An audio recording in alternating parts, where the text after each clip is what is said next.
This is the only road for you to cross no man's land legally, and the road with highest altitude, longest one in the no man's land, and the largest drop of altitude. The section from Geze to Minfeng of the National Road 216. It's 800 kilometers long. No signals, no supplies, no gas stations. Over 600 kilometers of it is about 5,000 meters. It's called the restricted zone of life on a snow-covered plateau. Because of that, it has become a road that they must go in their life. This is the most detailed guidance of G216 Qiangtang No Man's Land. You can see nowhere else, which concerns procedures, gas, signals, supplies, road conditions, altitude, and views. Let's begin. From snow mountain lakes to desert, an uncharted barren. If you want to start this journey, you can barely stand a chance to see somewhere else. Notice, it's strongly not suggested to drive alone. First, we need to apply for a permit at its Government Affairs Service Center and the certificate for buying gas. Principally, each person can carry 60 liters of gas, but if your vehicle has a large oil consumption, you may discuss it with the staff to get a certificate for more. When the procedures are gone through, I strongly suggest you to drive to the east of Geze to see the sky tree before going to G216. It really looks like a tree from the sky. Impressive. Look.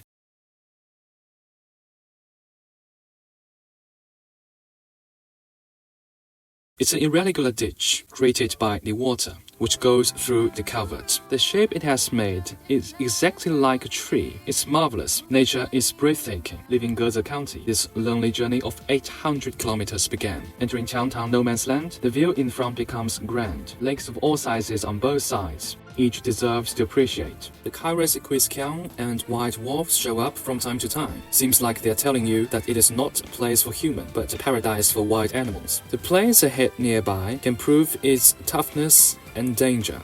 The monument to the advance company, 136 heroes rest in this place. On this barren, where few people could be seen, they used their lives to pave the heroic way of liberating Nagari. The monument is standing in this vast desert to guard our land like they did in the past. Now the path built by the advance company has become a straight road which makes it much easier to pass. Certainly, you still have to be well prepared and discreet. Then you arrive at the advance village. It is the last place which signals water and food on your journey. When you don't feel alright, or something is wrong with your car, do end this journey because you will be in the deep of Qiangtang and any problem may take your life. From there on, the landscape will become more significant.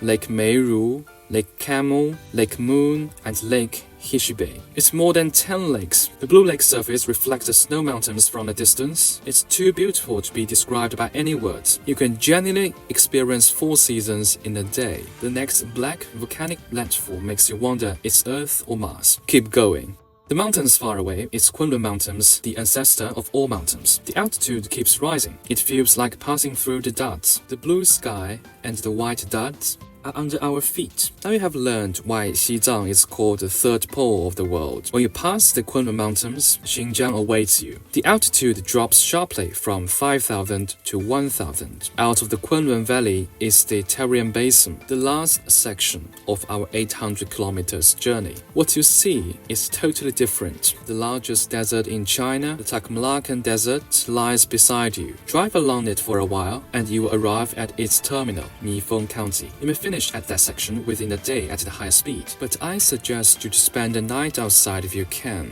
Just slow down to view the fabulous scenes on the way. Follow me to see more views. If there any road you want to see, tell me in the comment section and I will take you there.